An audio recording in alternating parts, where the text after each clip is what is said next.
ఈ వరల్డ్‌లో చాలా మతాలు ఉన్నాయి కానీ, ఒక మతం మాత్రం చాలా స్పీడ్‌గా స్ప్రెడ్ అవుతుంది. అదే ఇస్లాం. వెస్ట్‌లో, ఈస్ట్‌లో, ఆఫ్రికాలో, ఏషియాలో ఎక్కడ చూసినా కొత్త మసీదులు, కొత్త పేర్లు, కొత్త వాయిస్‌లు వినిపిస్తున్నాయి. చాలా మందికి ఒకటే ప్రశ్న. ఎందుకు ఇస్లాం ఈ స్థాయిలో వేగంగా పెరుగుతుంది అని. ఈ వీడియో పూర్తిగా ఇన్ఫర్మేషన్ కోసం మాత్రమే.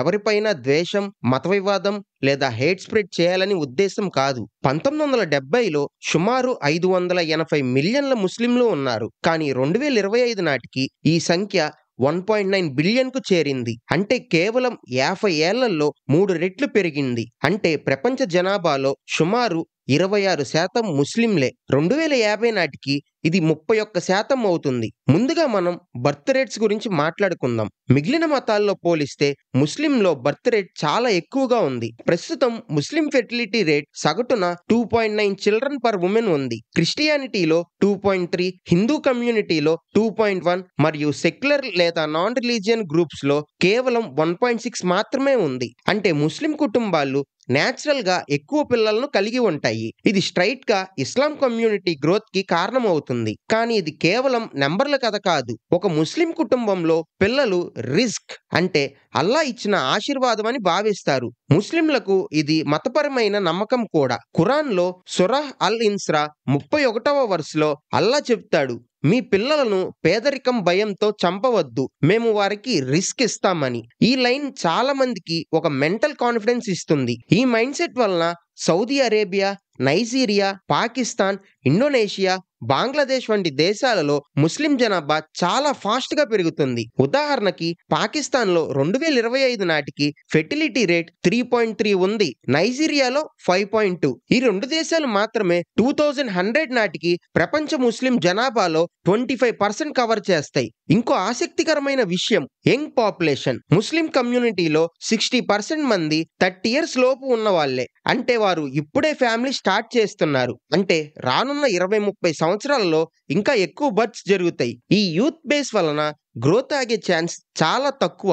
ఇస్లాం మతం కూడా ఫ్యామిలీ బాండ్స్ పై చాలా స్ట్రాంగ్ ఫోకస్ పెడుతుంది. వెస్టర్న్ కంట్రీస్ లో చాలా మంది సింగిల్ లేదా చైల్డ్లెస్ గా ఉండటానికి ప్రిఫర్ చేస్తారు. కానీ ముస్లిం కల్చర్ లో అది చాలా రేర్. ఇస్లాంలో మ్యారేజ్ ని ఒక మంచి పనిగా ప్రొఫెట్ మొహమ్మద్ సాహెబ్ చేసిన ఆచారంగా చూస్తారు. అంటే ఒక వ్యక్తి పెళ్లి చేసుకోవటం మతపరంగా పాజిటివ్ యాక్ట్ అని అర్థం. ముస్లింలో మ్యారేజ్ రేట్ 90% వరకు ఉంది. సెక్యులర్ గ్రూపుల్లో 60% మాత్రమే. అంటే ముస్లిం కమ్యూనిటీస్ ఫ్యామిలీ లైఫ్ యాక్టివ్ గా ఉంది. బర్త్ రేట్స్ స్టేబుల్ గా ఉన్నాయి. ఇంకో పాయింట్ ఆఫ్ వ్యూ ఏంటంటే ఫ్యామిలీ సపోర్ట్ సిస్టమ్. ముస్లిం కమ్యూనిటీలు కలిసి ఉంటాయి. ఫైనాన్షియల్ సపోర్ట్ కూడా షేర్ అవుతుంది. ఒక చైల్డ్ బాధ్యత కేవలం తల్లిదండ్రులదే కాదు, మామ, అత్త, కజిన్స్ అందరూ భాగమవుతారు. ఈ కలెక్టివ్ సపోర్ట్ వలన పెద్ద ఫ్యామిలీస్ హ్యాపీగా సస్టైన్ అవుతాయి. కానీ ఇక్కడ ఇంట్రెస్టింగ్ ట్విస్ట్ ఉంది. కొన్ని ముస్లిం దేశాల్లో ఫెర్టిలిటీ క్రమంగా తగ్గుతుంది.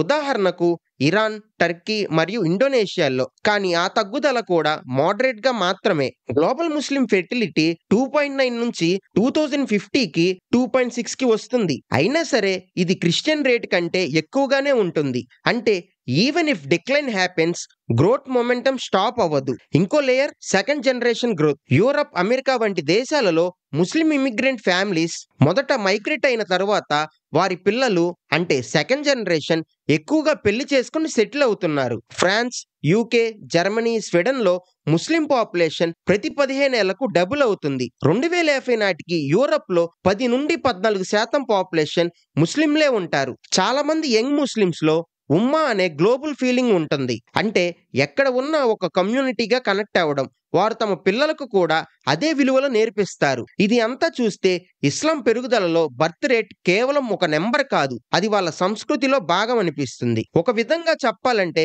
ఇస్లాం పెరుగుదల గర్భంలోనే మొదలవుతుంది. కానీ ఇది మొత్తం ఈ వీడియోలో ఒక చిన్న చాప్టర్ మాత్రమే. ఎందుకంటే బర్త్ రేట్ మాత్రమే కాకుండా మత మార్పిడి కూడా ఈ గ్రోత్ కి పెద్ద కారణం. ఎందుకు ప్రపంచంలో వేల మంది ప్రతి సంవత్సరం ఇస్లాం వైపు వస్తున్నారు? ఇప్పుడు దీని గురించి చూద్దాం. మైగ్రేషన్ అనే మాట మనకు ఇప్పుడు చాలా ఫేమస్ అయింది. కానీ ఇస్లాం హిస్టరీలో మైగ్రేషన్ కొత్తది కాదు. మొహమ్మద్ సాహెబ్ కాలం నుంచే ఈ కాన్సెప్ట్ మొదలైంది. 622 ADలో మక్కా నుండి మదీనాకి ప్రొఫెట్ మహమ్మద్ సాహెబ్ మరియు ఆయన అనుచరులు మత స్వేచ్ఛ కోసం వలస వెళ్లారు. ఇదే ముస్లిం కమ్యూనిటీకి బేస్ అయింది. అది కేవలం ఓ మైగ్రేషన్ కాదు, ఓ కొత్త సొసైటీ స్టార్ట్. అక్కడ మొదటి ఇస్లామిక్ కమ్యూనిటీ ఏర్పడింది. మతం ఎలా పీస్ఫుల్ గా స్ప్రెడ్ అవ్వాలో చూపించింది. ఈ ట్రెడిషన్ అప్పటి నుండి నేటి వరకు కొనసాగుతుంది. అంటే ఇస్లాం గ్రోత్ లో మైగ్రేషన్ కి చాలా పెద్ద రోల్ ఉంది. తరువాతి సెంచరీస్ లో ట్రేడ్ రూట్స్ ద్వారా ఇస్లాం ప్రపంచ నలుమూలలకు చేరింది. Arabian traders Africa, India, south east Asia దాకా వెళ్లి ట్రేడ్ చేస్తూ ఇస్లాం ని స్ప్రెడ్ చేశారు. కేరళలోని చెరుమాన్ జూమా మసీద్ 629 ADలో కట్టిందని చెప్తారు. ఇది ఇండియాలో మొదటి మసీద్. దాన్ని ఒక స్థానిక రాజు చెరుమాన్ పెరుమల్ ముస్లింగా మారి కట్టించాడని అంటారు. ఆఫ్రికాలో కూడా ఇదే ప్యాటర్న్. 8వ శతాబ్దం నుంచే సహారా ట్రేడర్స్ ఇస్లాంని సౌత్ ఆఫ్రికాకు తీసుకెళ్లారు. ఈ మర్చెంట్స్ గోల్డ్, సాల్ట్ ట్రేడ్ చేస్తూ విలువలు, కల్చర్ షేర్ చేశారు. మాలి ఎంపైర్ లో మాన్సా ముసా అనే రాజు ఉన్నాడు. అతను గోల్డ్ డొనేషన్స్ వల్ల ఆ సమయంలో ప్రపంచం మొత్తం అతని గురించి మాట్లాడింది. మాన్సా ముసా ఇన్ఫ్లుయెన్స్ వల్ల వెస్ట్ ఆఫ్రికా మొత్తం ఇస్లాం వైపు ఇంట్రెస్ట్ చూపించింది. మాన్సా ముసా గురించి మన ఛానల్లో ఆల్రెడీ వీడియో చేశాం. లింక్ కింద ఈ డిస్క్రిప్షన్ లో ఇస్తా. ఈ వీడియో అయిపోయాక వెళ్ళి చూడండి. ఇంకా ఏషియా వైపు చూస్తే ఇండోనేషియా, మలేషియా, ఫిలిప్పీన్స్ వంటి దేశాల్లో సూఫీ మిషనరీ పెద్ద రోల్ పోషించింది. వాళ్ళు అక్కడి స్థానికుల ప్రజలతో పీస్ఫుల్ గా కలిసిపోయి ఇస్లాం ని స్ప్రెడ్ చేశారు. ఇస్లాం ఇండోనేషియాలో మెజారిటీగా మారింది. ఇప్పుడు కూడా ఇండోనేషియా ప్రపంచంలో అతిపెద్ద ముస్లిం దేశం. యూరప్ లో కూడా మైగ్రేషన్ ప్రభావం కనిపించింది. మోడర్న్ ఏజ్ లోకి వస్తే 19 and 20 సెంచరీస్ కలోనియల్ ఎరాలో కూడా ముస్లిం మైగ్రేషన్ ఆగలేదు. బ్రిటిష్, ఫ్రెంచ్, డచ్ కాలనీలు వాళ్ళ ఎంపైర్స్ లోని ముస్లింస్ ను వర్కర్స్ గా, సర్వెంట్స్ గా, సైనికులుగా యూరప్ కి, ఆఫ్రికాకి, కైబేరియన్ కి తీసుకువెళ్ళాయి. అలా ముస్లిం గ్లోబల్ కమ్యూనిటీస్ గా ఏర్పడ్డాయి.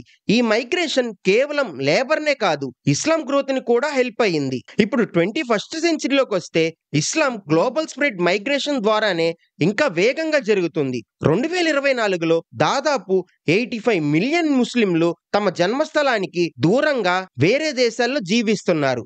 అమెరికాలో సుమారు 3.85 మిలియన్ ముస్లింలు, యూరప్ లో 27 మిలియన్లకు పైగా, ఆస్ట్రేలియా, కెనడా లాంటి దేశాల్లో కూడా ఈ నంబర్ పెరుగుతుంది. ఈ మైగ్రేషన్ వల్ల కొత్త జనరేషన్లు కొత్త కల్చర్లతో కలవడం మొదలైంది. కానీ ఈ మైగ్రేషన్ ఎప్పుడూ సులభం కాదు. 9/11 అటాక్ తరువాత ముస్లింపై బయాస్ పెరిగింది. కానీ అదే సమయంలో క్యూరియాసిటీ కూడా పెరిగింది. ఎందుకు మీరు ఇలా జీవిస్తున్నారు, ఏమిటి వీరి విలువలు అని తెలుసుకోవాలనే ఆలోచన ఎక్కువైంది. వెస్ట్రన్ కంట్రీస్ లో ప్రతి సంవత్సరం 1,00,000 మందికి పైగా ఇస్లాం స్వీకరిస్తున్నారు. ఈ మార్పు మైగ్రేషన్ ద్వారానే వచ్చింది. ఇస్లాం గ్లోబల్ స్ప్రెడ్ లో డిజిటల్ మైగ్రేషన్ కూడా చాలా ఇంపార్టెంట్. అంటే ఫిజికల్ మూవ్మెంట్ కాకుండా ఐడియాస్, బిలీవ్స్ మరియు వాల్యూస్ ఆన్లైన్ ద్వారా ప్రయాణిస్తున్నాయి.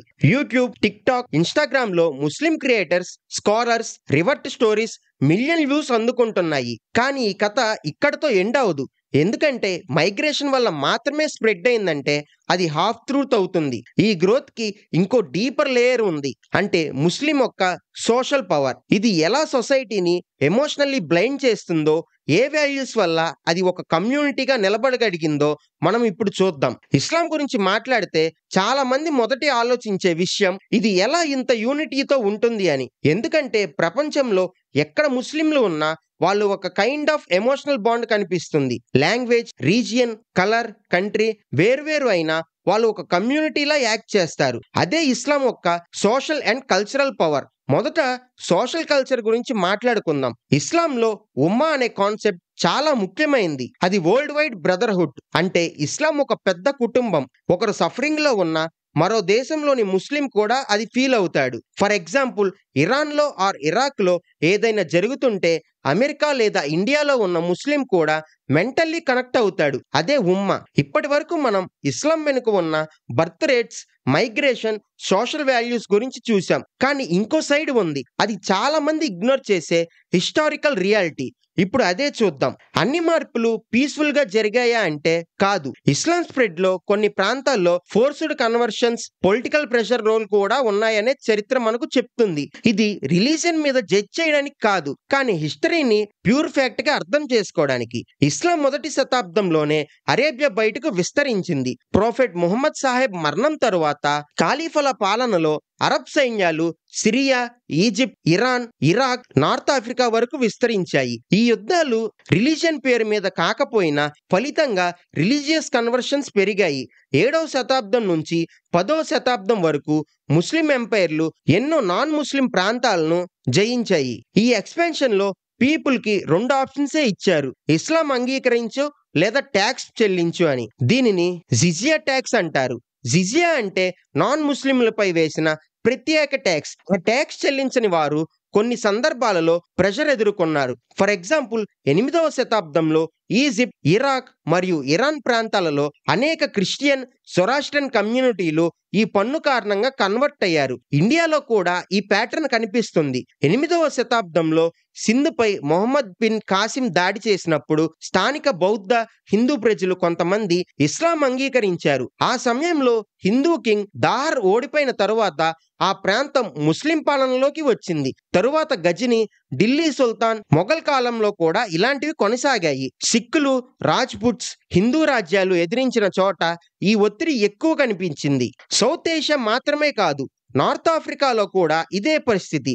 ఈజిప్ట్లో కాప్టిక్ క్రిస్టియన్స్, ట్యునీషియా, అల్జీరియాలోని స్థానిక తెగలు మొదట రెసిస్ట్ చేసిన తరువాత ముస్లిం పాలనలో భాగమయ్యారు. చాలా మంది కన్వర్ట్ అయ్యేదాకా సర్కార్ పోస్టుల్లో చేర్చుకోలేదు లేదా ల్యాండ్ హక్కులు ఇవ్వలేదు. కానీ ఈ విషయం అంత సింపుల్ కాదు. కొంతమంది రూలర్స్ నిజంగా ఫోర్స్డ్ కన్వర్షన్స్ చేయించగా మరికొందరు మాత్రం పీస్ఫుల్ పద్ధతిలో స్ప్రెడ్ చేశారు. హిస్టరీలో మరికొన్ని రికార్డ్స్ చెప్తున్నాయి బలవంతపు కన్వర్షన్స్ ఎక్కువగా రాజకీయ లక్ష్యాలతో జరిగాయని.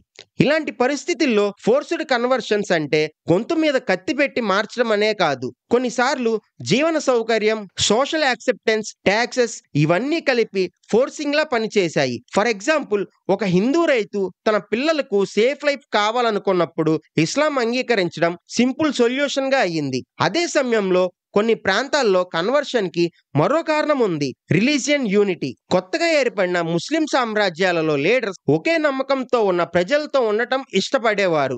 దీనివల్ల ఇంటర్నల్ రెబల్స్ తగ్గుతారని భావించారు. ఫలితంగా కొన్ని కమ్యూనిటీలను కన్వర్షన్ కి ప్రోత్సహించారు. ఇంకో ఇంట్రెస్టింగ్ విషయం, ఫోర్స్డ్ కన్వర్షన్స్ ఎక్కువ 7th నుండి 13th సెంచరీస్ మధ్యలోనే జరిగాయి. ఇస్లాం స్థిరపడిన తరువాత ఈ ప్రాక్టీస్ తగ్గింది. 15వ దశాబ్దం తరువాత ఇస్లామిక్ ప్రపంచం ఎక్కువగా ట్రేడ్, మైగ్రేషన్, మ్యారేజ్ ద్వారా పెరిగింది. మొత్తానికి ఇస్లాం గ్రోత్ లో ఫోర్స్డ్ కన్వర్షన్ ఒక రియల్ ఫ్యాక్టర్, కానీ మొత్తం కారణం కాదు. ఈ ప్రాంతాలలో అది పొలిటికల్ స్ట్రాటజీ, ఇంకొన్ని చోట్ల సోషల్ ప్రెషర్. ఇస్లాం స్ప్రెడ్ లోని ఫోర్స్డ్ కన్వర్షన్ నిజమే, కానీ అది మొత్తం కథ కాదు. మళ్ళీ చెప్తున్నా, ఈ వీడియో పూర్తిగా ఇన్ఫర్మేషన్ కోసం మాత్రమే. ఎవరిపైన ద్వేషం, మత వివాదం లేదా హేట్ స్ప్రెడ్ చేయాలనే ఉద్దేశం కాదు. వీడియో నచ్చి ఉంటే లైక్ చేసి షేర్ చేయండి. అలాగే మీ ఒపీనియన్ కింద కామెంట్స్ లో షేర్ చేయండి. నెక్స్ట్ వీడియోలో కలుద్దాం. Bye bye.